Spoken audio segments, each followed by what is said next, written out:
Hello lovely people, I'm Debs. Welcome back to my channel, Raina Read Stuff. I am here in the book shack. It's Sunday. I am going to do a weekly reading wrap up. And I think, other than finishing off a couple of things, I think I'm done with July events now. I've read a couple of books for events. I've started another one for an event. I'm midway through one for an event. And then I've read some random stuff. So to start with, I picked these up in a book haul. I did a video Wednesday. And I'm trying to make it a policy. If I buy some books, I need to read at least one of them immediately. And so I went for this one, Michael Morpurgo's The Sleeping Sword. This is an Arthurian legend book. It is a children's book. It has lovely illustrations. Those of you who've been there before know that Michael Morpurgo is one of my favourite children's authors. And one of the reasons I like him so much is because he doesn't shy away from what other people would class as taboo subjects. So in this book, a young lad called Bun Bendel, is enticed down to the shoreline by some friends of his. He goes running and jumps off a pier, not realizing that the tide is very low. He knocks himself out and is rescued by his friend's sister. When he comes round, he's in hospital. He's suffered a serious head injury, but he's on the mend. However, he's blind. And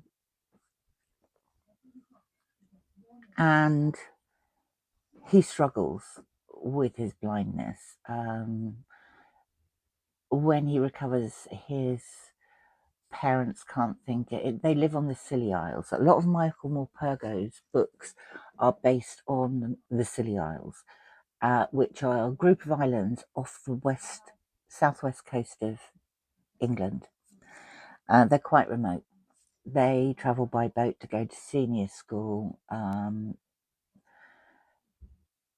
and his parents think the best place for him is at a dedicated school for the blind, which will be able to help him, and therefore he is going to be sent to board at this school.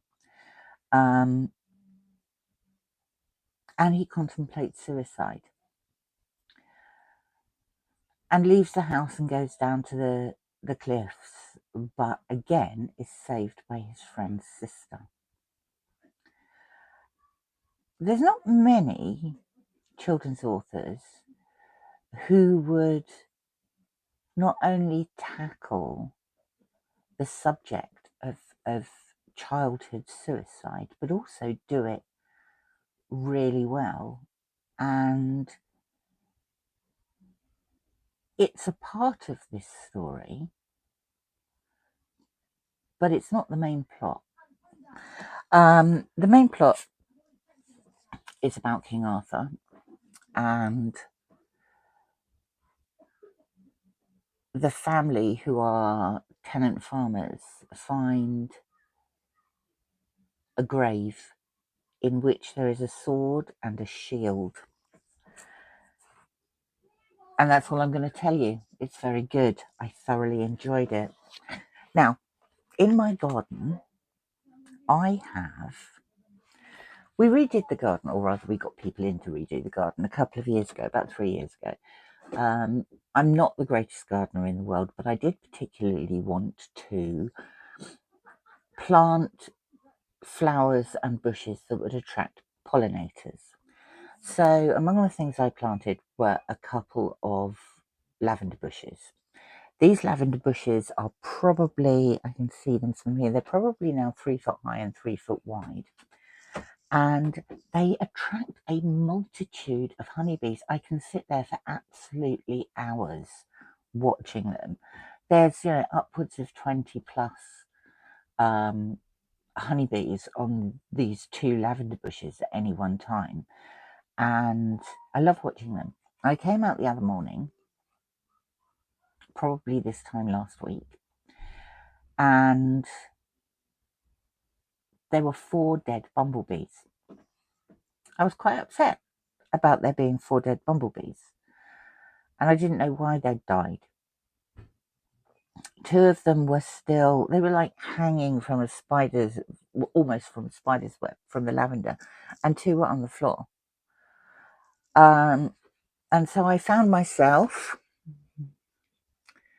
The Little Book of Bees by Vicki Vrint, and I learned all about different types of bees.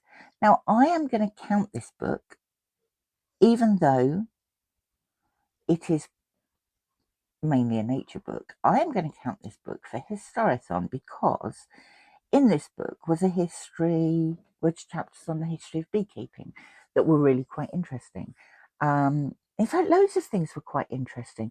This was one of those books where I was reading inside and I kept interrupting whatever film my husband was doing to tell him interesting facts about bees, to the extent that he didn't want to hear any more interesting facts about bees. So I had to shut up. But it was absolutely fascinating. And one of the things that I did learn was that honeybees only have a lifespan of 6 to 8 weeks. And unless you find hundreds of them dead, there really isn't a problem. So I have not poisoned the bees by feeding them the wrong lavender, about which I'm very pleased. And I'm still continuing to watch the bees every day. Next was this. This I read for Private Eye July. Ellie Griffiths, The Last Word. I didn't even know this had come out until I found it accidentally on BookBub, I think. Ellie Griffiths is one of my comfort authors. She's written loads of books. I mean, absolutely loads. Her most famous series is about a archaeological anthropologist who's called in by police when they find remains to determine whether or not they are ancient or modern, etc., etc. Her name is Ruth Galloway, and I think there's probably about 15 books in the Ruth Galloway series.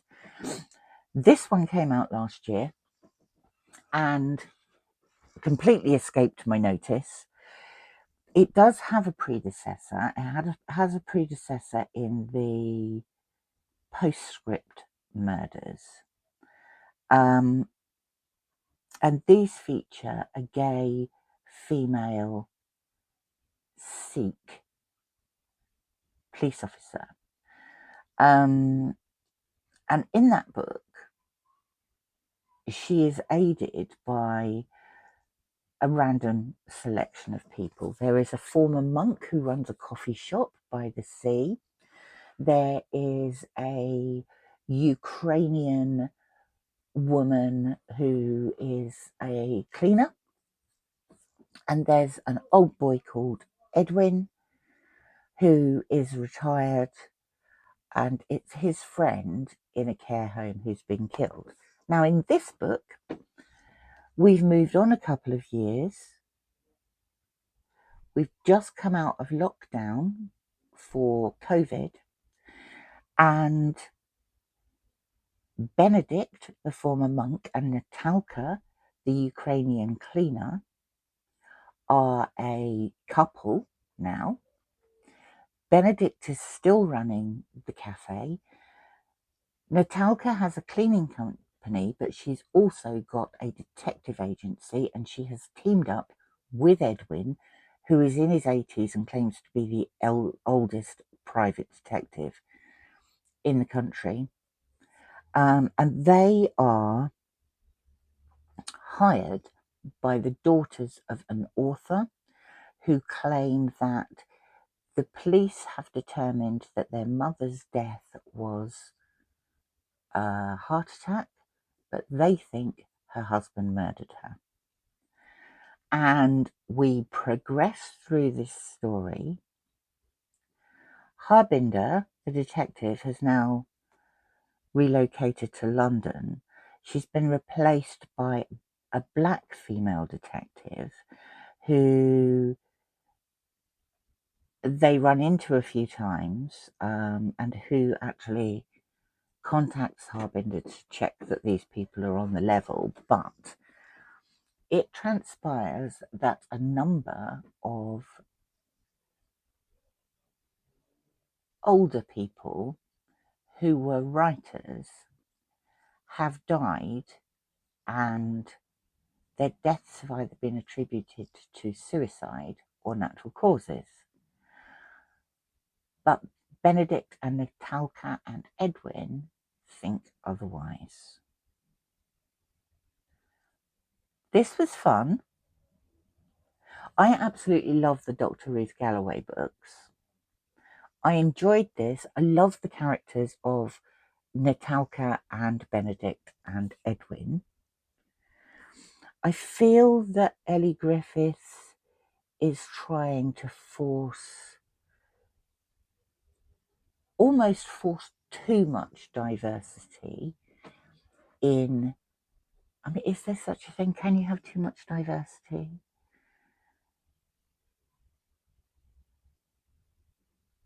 I don't know, but also there were very, very specific modern references that I think perhaps readers maybe in 10 years' time are just not going to get. But I did enjoy it. I like the three main characters, and I liked the story. And it worked for Private Eye July. What is next?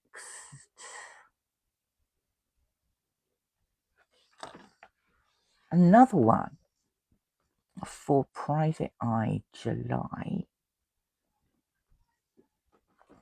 was this. This was a 10-page complete story in a 1933 issue of Schoolgirls Weekly. Having read Nancy Drew, the very first Nancy Drew book, last week, this is Valerie Drew. And Valerie Drew was penned by Adelaide Ascott, which was the pen name of someone called J.W. Bobbin or Boden. Valerie Drew is a British version of Nancy Drew and is very similar. She's 18. Her father isn't a lawyer, but he is a former police chief. She doesn't have a mother. She's pretty well off, pretty independent. And in this story, she's returning home from staying with her cousin Irene, and they get to her house to find that the servants, the butler and a couple of cook and a maid, are locked up in the kitchen. A very untidy search has been made of her father's study, and her father is missing. It transpires that an Italian countess who her father jailed for the theft with her husband, for the theft of a very, very valuable diamond tiara. Said countess has spent 8 years languishing in jail. Her husband died. The tiara was never found. Countess has been released from jail. She wants the tiara, and she believes her husband left a note inside the lining of a suitcase that belonged to the Drew family and which Valerie had taken on holiday. Anyway, with her dog Flash, and Flash is a proper private eyes dog. He can fight things, he can chase things, he can guard things, he can jump very well, and he can sniff out and follow a trail. So he's very useful as Flash. They set out, Valerie, her cousin Irene, and Flash set out to find the Countess, who she sees escape from their house, find her father before the Countess ships him off to a desert island never to be seen again, and recover the missing tiara, which was stolen in the raid 8 years ago. It was very jolly hockey sticks and very good fun, and I thoroughly enjoyed it. I can't find any more that I can download easily, which is sad. But I did enjoy this one. And finally, a couple of stories for Rocket Summer, and I stuck with the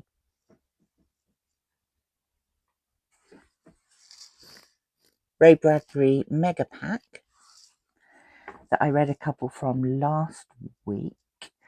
And I read Lorelei of the Red Mist by Lee Brackett and Ray Bradbury. And that was fine. I enjoyed it. It was okay. But then the one I really wanted to read was the one entitled Rocket Summer, which was just by Ray Bradbury. And that was brilliant. That was more of science fiction plus ethics. It was written in 1947 and originally published in Planet Stories. And big crowds have gathered to witness the launch of a first rocket. But the owner of the company that has built the rocket is in two minds whether or not it ought to be launched. He thinks that science and humans have invented things that do them great harm. And he cites planes and cars for being the cause of thousands and thousands and thousands of deaths, and gunpowder. And he doesn't want his rocket to go the same way. He knows that once it's launched and its worth is proved, other people will copy the design and could put said rocket to bad use. I mean, he doesn't think humanity is capable of running its own planet without starting wars and killing people, and doesn't want to launch humanity into space to do the same thing with anything they come across there. However, he's being heavily pushed to ensure this rocket launches. And the guy who is going to command it says he'll help him get laws through restricting the use of such inventions, but only after he's been to the moon. He needs to go to the moon first, then he's going to retire. And somehow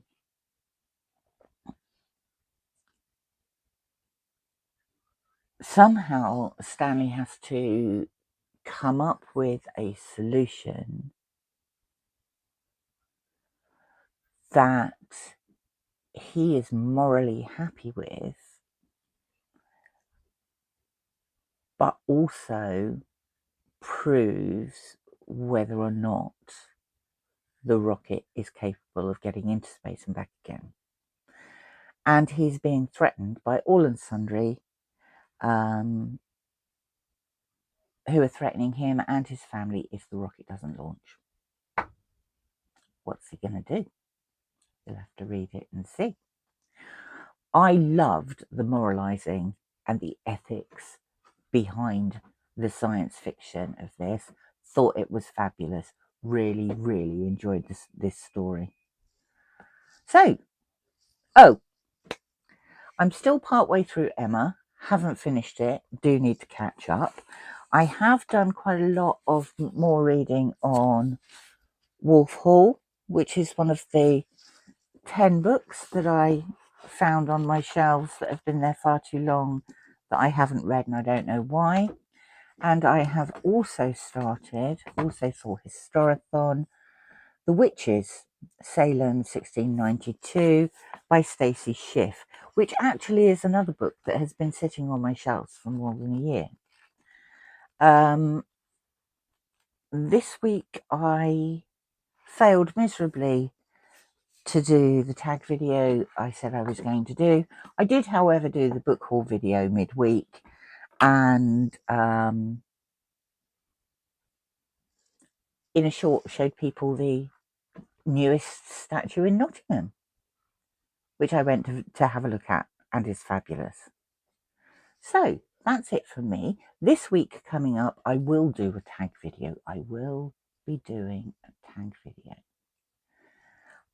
And I'll also, at some point in the week, before Friday, do what I'm planning for August.